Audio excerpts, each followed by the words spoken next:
Okay. Okay, this guy is for people that are watching this that don't live in Buffalo. This guy is one of the most popular people in all of Western New York, and he's not even from here. He should be though, because he loves his drinks, he loves his food, he loves his music, he loves his sports, and he embraces the weather. Most importantly, why does he embrace the weather? Because that's what he does for a living. He is Channel 2 chief meteorologist Patrick Hammer, WGRZ TV in Buffalo, a good friend of yours truly, and so happy to have him on poolside at his home here in Western New York to do our Bull in the Basement. Thanks for doing this, pal. Great to see you. How are you? I'm great.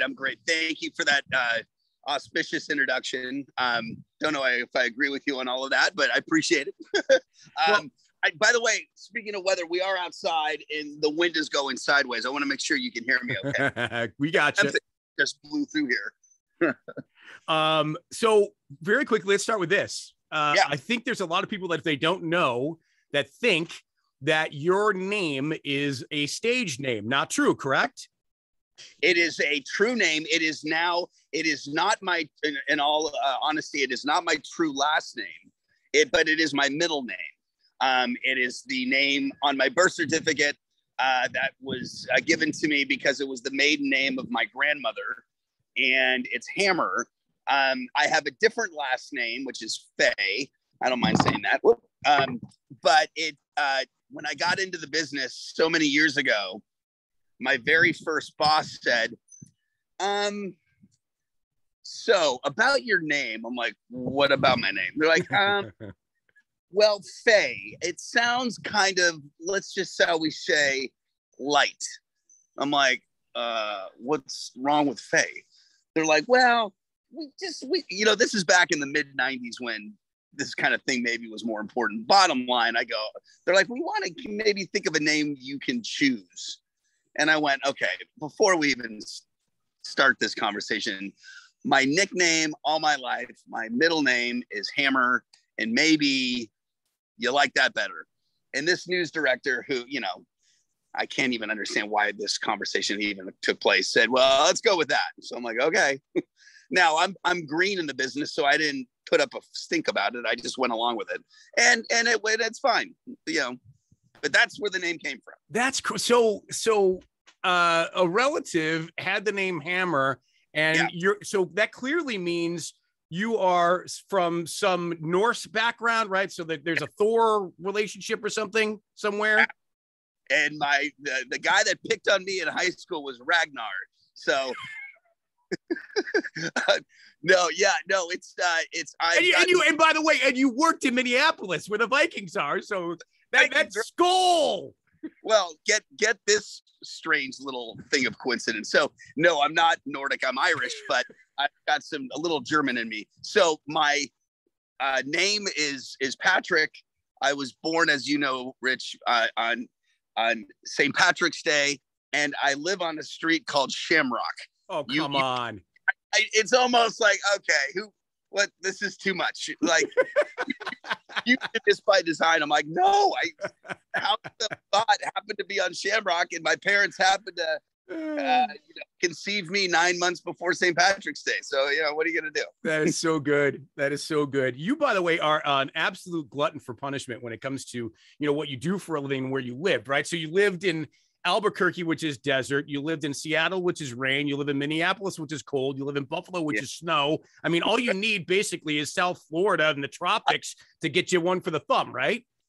Oh, I know. And, they all had all of those regions had their, identity, and one which you can never make anybody happy. And in Albuquerque, they get 9 inches of rain a year. And the joke is, well, that doesn't seem like very much. And it is the day you get it.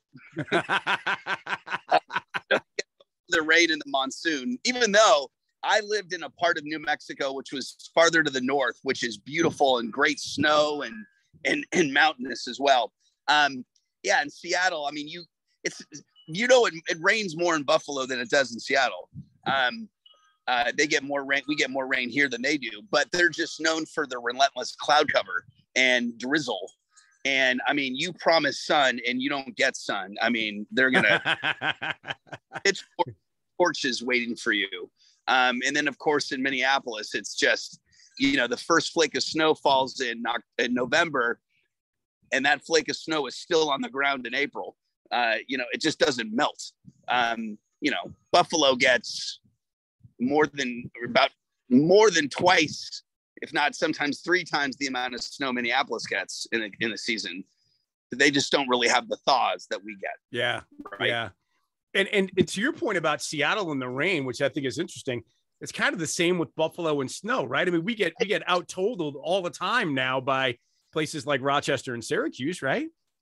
Yeah, that's nothing new. And there is that perception that all it does is snow here. We all know that. I mean, we travel the country, and that's just people think. And the truth is, yeah, the weather is far better here than what people think. And the snow, you know, I live in ground zero for snow. And, you know, the South towns usually get a lot more than Buffalo. But yeah, you know, any place that gets, you know, averages 94 inches of snow a year, that's a lot. But it just, we all know it comes and then it melts, and then it comes and it melts. It just doesn't pile up into, you know, heaps and stay all winter. Yeah. We get thought. And so does, you know, Syracuse, Rochester, and Erie as well, the other big snowy places. All right, let's do a little bit of a history lesson with you. Take me back to your childhood. You grew up, Marin County, right? San Francisco area, Northern California, right? Yeah, I born and raised in San Francisco, but then, you know, my mom had a knack for remarrying. And so we moved to Marin County, Tiburon, if any of you are familiar with that area, and then which is near Sausalito. And then after that, down on the peninsula a little bit, an area called Portola Valley, which is near, excuse me, which is near the Stanford campus. But I was generally always in the Bay Area. But I lived, I lived in San Francisco most of it, including you know, my last years before moving from there. Cisco. It's got a place in my heart, of course. Of course. It's a great spot. And when you were a kid, tell me about growing up. Were you an athlete? I mean, I'm not going to make any kind of a body joke, but whatever. Because I have the same one. Were you an athlete? Were you a musician? Like, what kind of stuff growing up were you interested in? I wouldn't say I was a musician because I wasn't trained, but I played the drums and I loved music. It was kind of hard not to be a music fan when you grow up in San Francisco. So many bands are from there, whether it was the Grateful Dead or Metallica or Huey Lewis. Green Day, yeah. Green Day, you know, some members of the Doobie Brothers. So Journey, Santana, right? I mean, and all of it, and Grace Slick, you know, Starship. You know, I'm seeming to pick bands from a certain generation. There's two. But I was never an athlete until high school. I wasn't a very strong athlete, but in high school I kind of grew up a little bit, and I was a baseball player, and I played 4 years varsity baseball in high school. Impressive. So I was, and I was pretty good.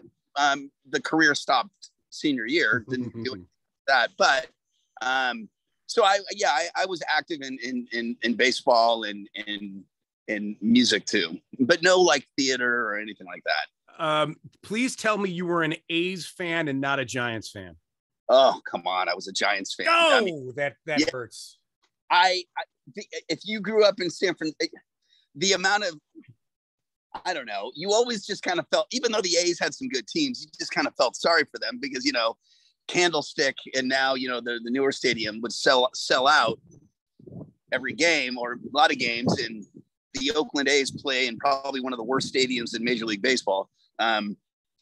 And, you know, it's just, they were always kind of the runner up to the Giants, in my opinion, even though they had some really good teams. Yeah. And I think the same could be said for the Raiders versus the 49ers when they were in Oakland. You know, the 49ers were the gold standard when I grew up with Montana and Jerry Rice and Bill Walsh and all that.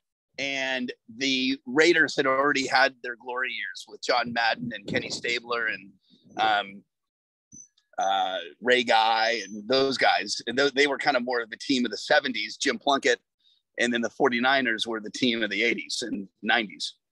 Did you have either and a Giants or 49ers jersey, or both? Oh, I had both. Oh, absolutely. Even though the fandom there is not what it's like here. Yeah. There, people seem to be 49er fans on Sundays, and that's, I don't know. It just, when they show up to tailgate, it's 30 minutes before the game with a little white wine and brie. We all know when our tailgaters show up. So there isn't, it's just, I love it. You go out anywhere on a Sunday. I mean, everybody's wearing Bills jerseys. That's not the same in California with any sports team, quite frankly. Yeah. Kind of fair weather fans compared to us. All right. So post high school, you go to Southern Cal for school, and you study. Now you're be impressed by my research. You studied, wow. I want to say, like urban planning. Is that right? Is that what you graduated with a degree in? Okay. I did. Yeah. Okay. So yeah. Go ahead. Continue. Sorry. Yeah, I was at USC and I majored in, it was the School of Urban and Regional Planning. And I got a Bachelor of Science degree in that, even though I was fascinated with weather since a kid, even though I worked in the geography department, which was the department at school that had all the weather classes. You couldn't major in it there, but I really wanted to go to USC. So I majored in something else I had an interest in, which was, city and urban planning. But I was there in a very interesting time. I graduated in 92. And I think many people know what was going on in South Central Los Angeles in April of 92. And that was, of course, the Rodney King situation and the riots that were subsequent to that. And USC was in the thick of that, which was a very unsettling and scary time, actually. But, the graduation went on and, you kind of left Los Angeles with a little bit of a sadness because it was, of what happened there. But yeah, I left there graduated in 92. Okay, so you get the urban planning. So how do you go from that into becoming TV weatherman? Well, weather was a thing of mine, a passion of mine since I was like 4. It was always something that I wanted to do. And I just didn't really know how to go about it. Excuse my cough. But I moved back home and I got into kind of something somewhat related to development and urban planning, and that was commercial real estate. And I leased office buildings, I was an office, leasing agent, as well as, I did building valuations. And then I did that for about a couple of years, never loved it. And then went and joined, I am so sorry, my family business. My family had a clothing store in San Francisco for many years. And I went to work for them thinking maybe that's my path. And then while I'm working there going, why in the heck am I not pursuing this real true passion of mine? And that is to be a meteorologist. And I remember I left the store. I went to my grandfather and I quit. And he thought I was crazy. And I said, I got to do this. I'm never going to be satisfied in my life's pursuits if I don't pursue the one thing I really wanted to do. So I left, and then I got a couple of internships at television stations in San Francisco. And then with all this wind, I think something's blowing around out here. Sorry. I got my first TV gig in a little town called Chico, California, which Aaron Rodgers is from, if that means anything to you. Mm-hmm. And it was a real fun place. I don't know if you know, but maybe it was in 88 or 89. Playboy magazine ranked Chico State the #1 party school in the nation. So I'm there a little bit after that, but it was a blast. So I went to Chico thinking I'd spend 6 months to a year. Well, 4 years later, I'm still there, having the time of my life, quite frankly. And then I realized, okay, I got to grow up. I got to get out of this college scene, living, like a college student all over again while doing television weather. And then that's from there. I went to, moved on to Albuquerque and then onward from there. That's impressive. So you're basically one night doing keg stands and the next night doing forecasts for those same people. Pretty much. That's but when in Rome, I mean, that's just what you did. And we all were, in our 20s, living like we were in our early 20s, and it was just surreal. All my friends are like getting married back in San Francisco. Meanwhile, I'm an hour and a half north, reliving my college years all over again. So it was time to get out of there eventually. But it was a lot of fun. It was definitely a lot of fun. So can you explain your infatuation with the weather? Yeah, it was just, I speak for probably most meteorologists, whether they're in television or another avenue. But most of us do this because we have this thing. We just love it and we're born with it and we don't know where it came from. It's not a desire to do this to get the door opened in the television and then branch into other things. It's just like the weather drives us. And even though San Francisco was not a place that was known to be like a big weather area, I mean, we get rain in the winter and a lot of fog and sun in the summer. It still was fascinating to me. So I just was always asking questions, just always into weather and how it worked. And which made my desire in my career to go work in places that had a lot of weather.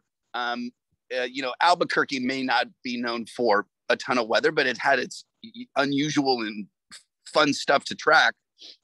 But when I had the opportunity to go to Seattle, I'm like, oh my gosh, this is, even though the city doesn't get a ton of rain, the Pacific Northwest coast does.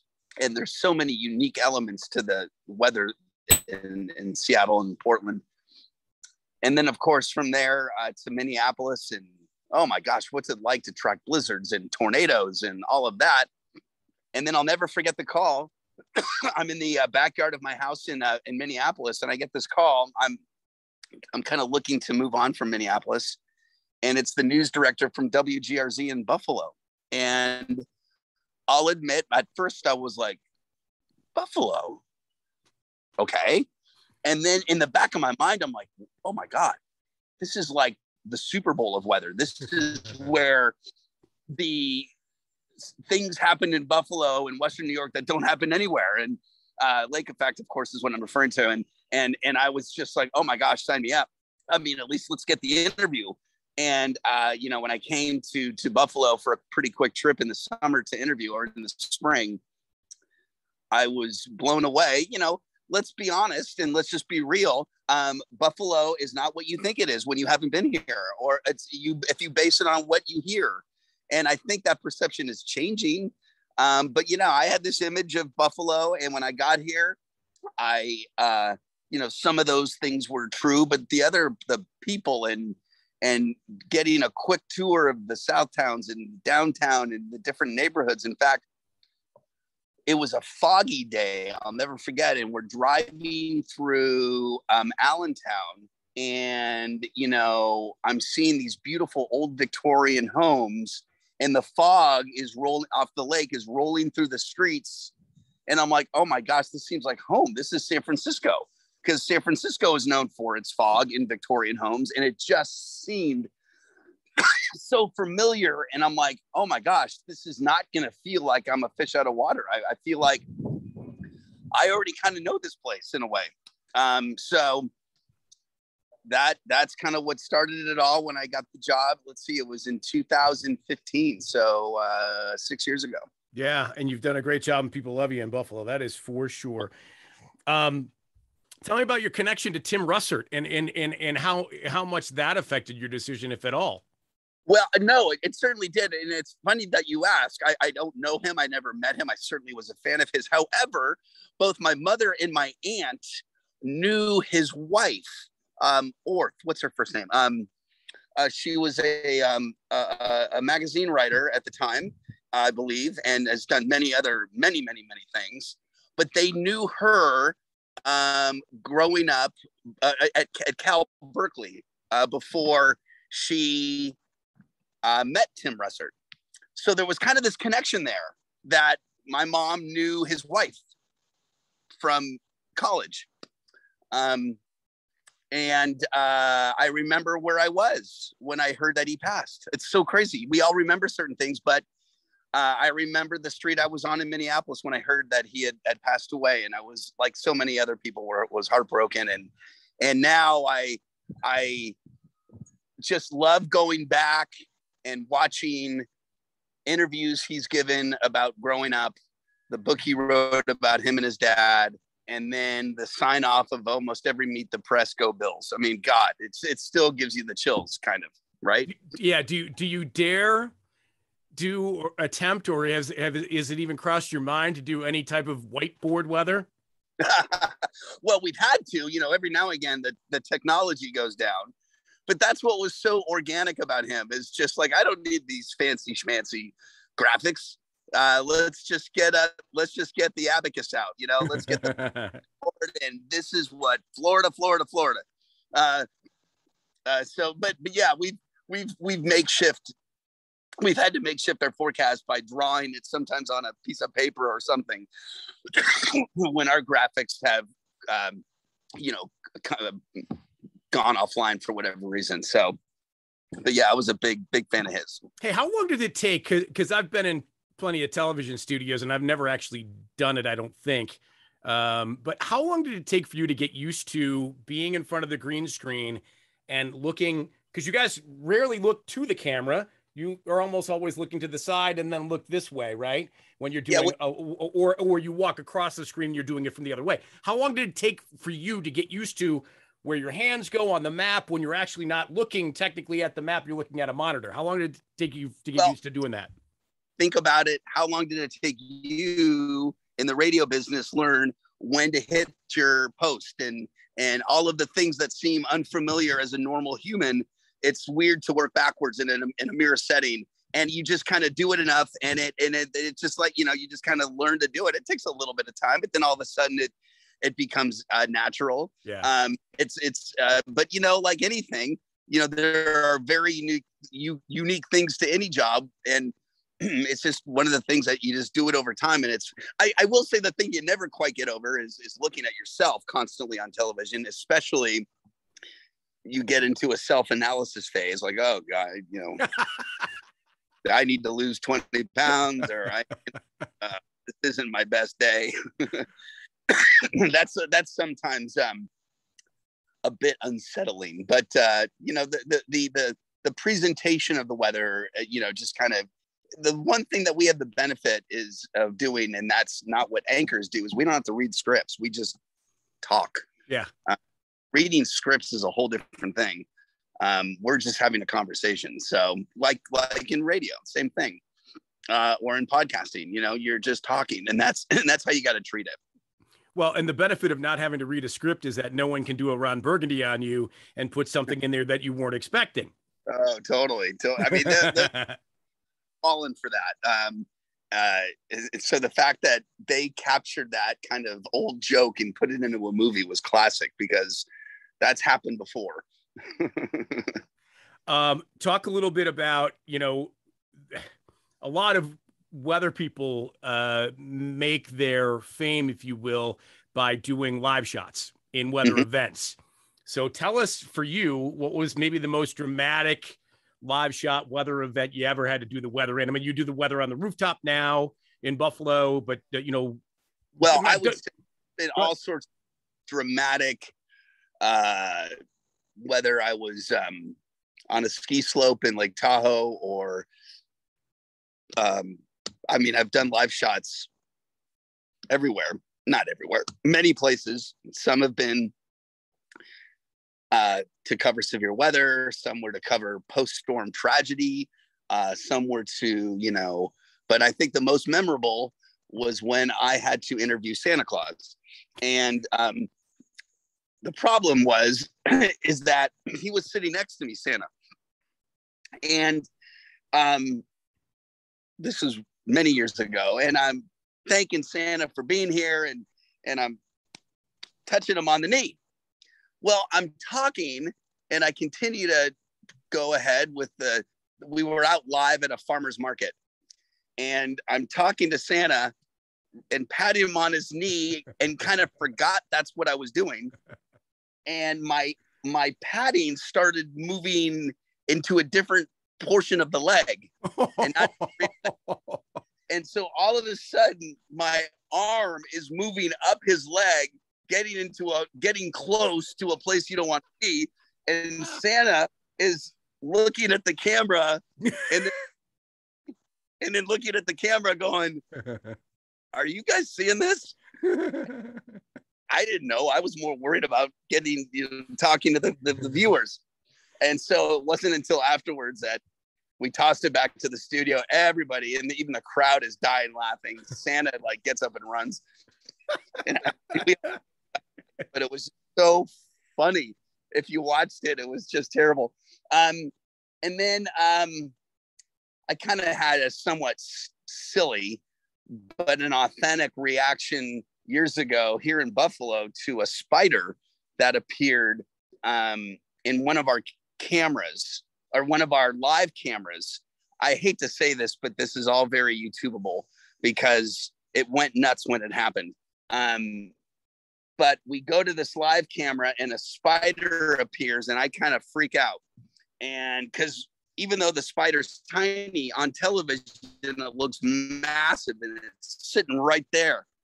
And all of a sudden, we're just looking at this spider. Well, on the spider web that's covering the lens, but again, this is full screen, there's the spider and then a fly and then me, okay? And I'm talking about this spider, and then I go, oh my gosh, wouldn't it be crazy if he went after the fly that maybe had been there for days? We don't know. On cue, the spider goes and eats the fly, as if it was a part of the plan. And it was just so funny because it's that just happened. Well, I forgot about it. Well, all of a sudden, this thing kind of went crazy. And then it was even picked up by the UK Mail in London on their website. Meteorologist freaked out by spider. So those are the goofier things that have happened. But I would say, I think what I did a lot of, mostly in California, was covering a lot of wildfires, and also in Colorado. And those are always dramatic because, you're seeing people in harm's way and their properties in harm's way. And so there's been just a lot of that. But, there was one other one where I said it's 25 below. And I don't know how, but somehow the audio captured something that I didn't say. But it sounds like I say 25, bleep, bleep. Bad word, begins with F. Right. Ends with C below. Wow. This is all YouTubeable. Weatherman. And I'm like, okay, of course I didn't do that. Of course I didn't say that. But you go back and you watch it, and it sounds like that's exactly what I said. It's really funny. Good stuff. So do you fast forward now?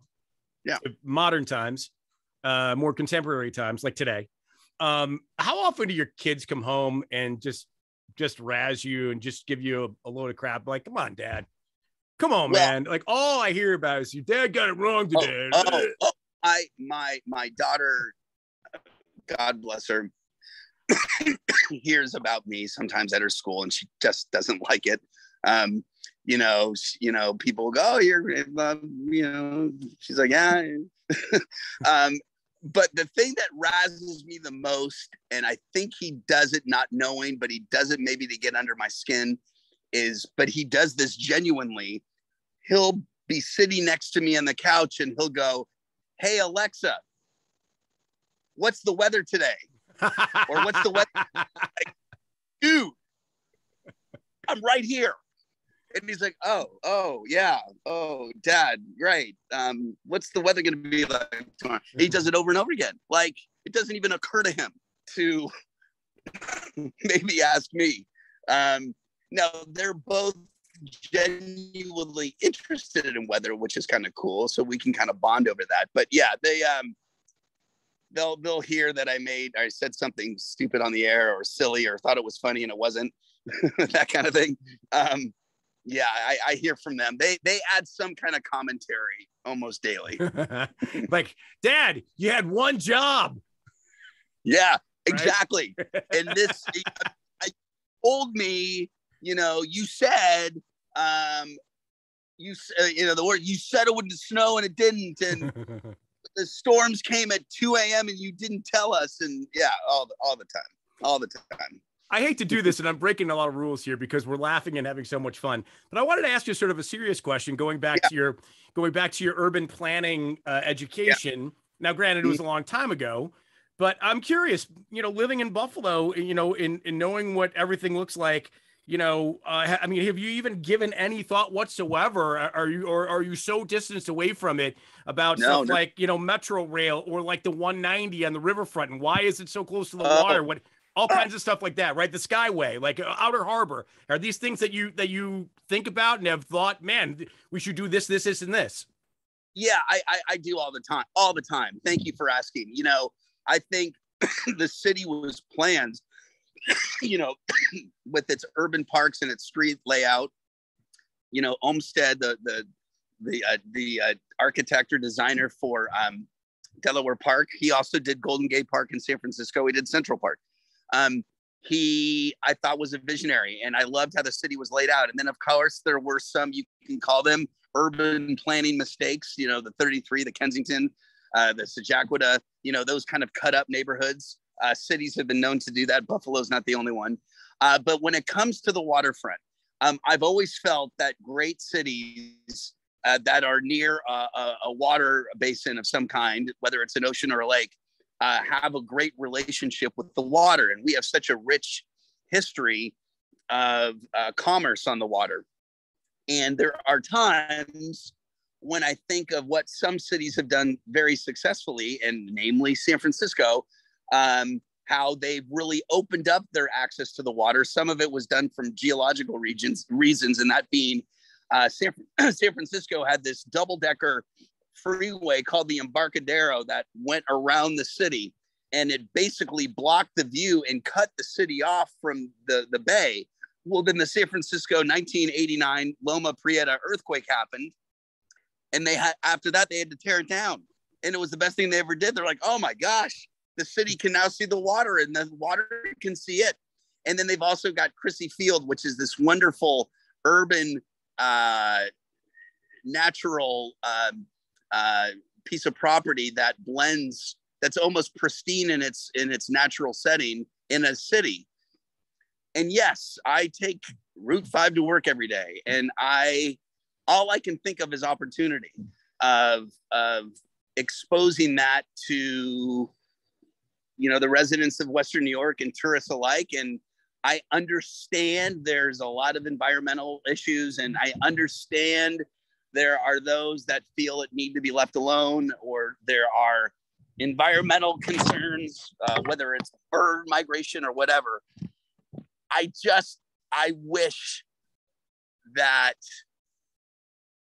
I know there's progress being made in the Bethlehem Steel property, but boy, I would love to see that. And there are plans, but okay, whether it's the Freezer Queen property, that development kind of got squashed. I thought that was frustrating because it's like, okay, yeah, it's going to be a private tower, but there will be local access to the water from there. I know there's this wonderful concert venue they want to put in the Outer Harbor. And I know there's opposition to that. I'm like, I hate to see, as an urban planner, there's so many things that you'd like to see. And, not every city's planned perfectly. There's mistakes. Let's fix them. But I know there's a lot of considerations here. So I just would love to see a better, well-planned Outer Harbor and the entire, from Gallagher Beach all the way down, to,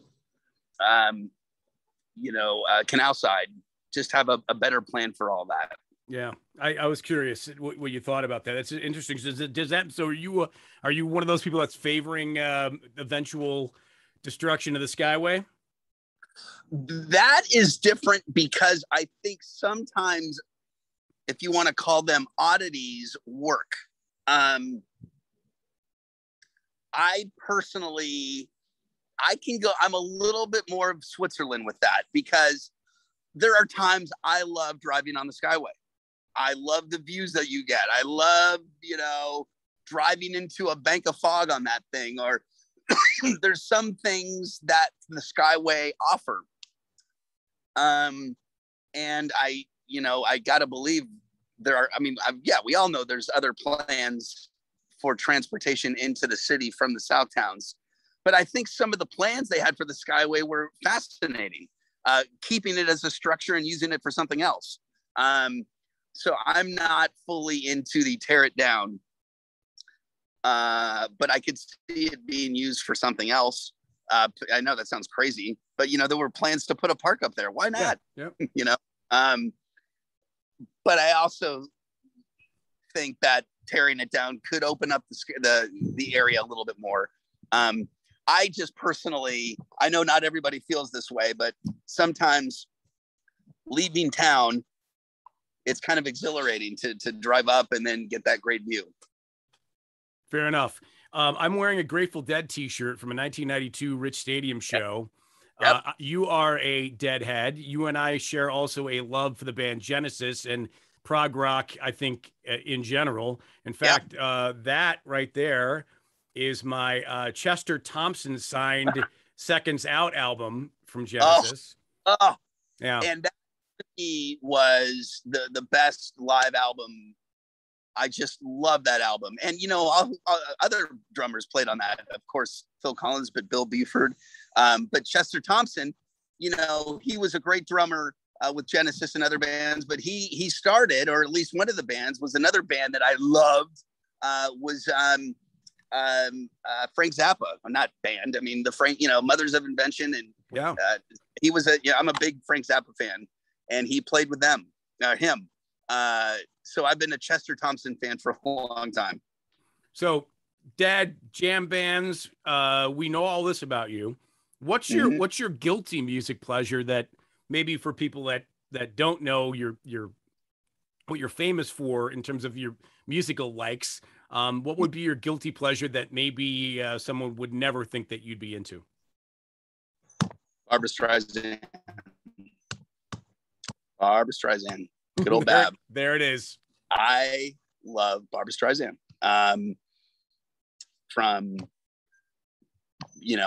her, she went so many years without ever touring or playing live. And I've just been, regardless, I would love to see her perform live. Maybe it's because my mom always had her playing. I've always had a thing, whether it's Fish or Rush or Genesis or Zappa. I also had a thing for Babs. Wow. Yeah.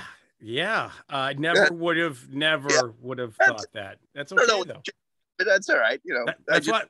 That's why we do this. That's to find out these kinds of things, right?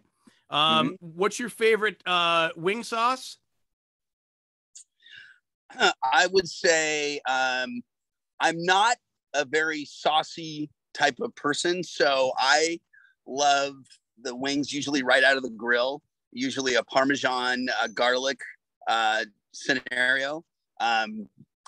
So like when we were just recently, I was a judge at the Wing Fest, you enjoyed the wing for the wings. So I know this doesn't sound I like blue cheese like anybody else, but I tend to really just get into the chicken and not lose any of it in a sauce. So there you go. Very interesting. Okay. Flats or drums? Drums. Very good. I would agree with you. And finally, before we let you go, how could I not ask you about a forecast for winter? Oh, well, that's a good question. Here we are in September, and winter is upon us, and we're starting to come up with ideas. Here's what we know, in that we're going to have another La Nina. La Ninas are, it's basically an atmospheric condition in the tropical Pacific, where the Pacific Ocean happens to be cooler in the tropics, and that can dictate where the jet stream goes, blah, blah, blah. And those tend to be, if anything, they bring you, if you just use that as a gauge alone, a slightly warmer but potentially snowier winter. And last year we had a La Nina winter, and that's not what happened. The winter was didn't have. We were below average in snow, but if you recall, especially if you live in the South Towns, the snow never melted. So it really seemed like a good snow year, even though we didn't get heaps of it because we didn't have a lot of thaws.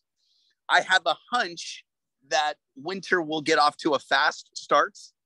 There are some forecasts that we're seeing with relation to, not to geek out here, but you've heard of it became such a buzzword, even though it's a common thing and has been a common thing that we've studied for years, but the PV, the polar vortex, that when it gets dislodged from the pole, it's a big area of upper low pressure, and it can pay visits to us and bring us prolonged cool and wintry weather. And there are signs that kind of scenario may kick winter off quickly, come later November into December. So I can't say I've really formulated a true full winter forecast just yet. But I'm going to hedge my bet. We've had 2 below average snowfall seasons in a row. And if you go back in history, you don't often get 3 and 4 together. It can happen, but not very often. So we're kind of due for a bigger winter. And I'm kind of thinking above average snowfall is something I'm leaning towards right now. I'm curious why more weather people don't go into politics, because you guys would make for great politicians. Well, Melissa Holmes, my co-anchor, always makes fun of me. She's like, "Oh my gosh, you just called for everything. So how could you be wrong?" Right.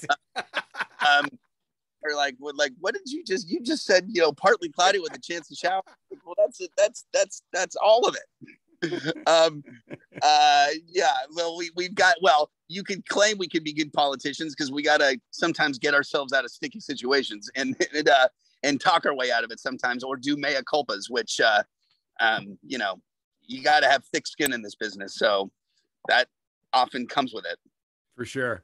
I know that being a winter sportsman yourself, you're probably hoping for your forecast to come true for the winter, so that we do get a lot of that snow and you can enjoy your snowmobiling and the like.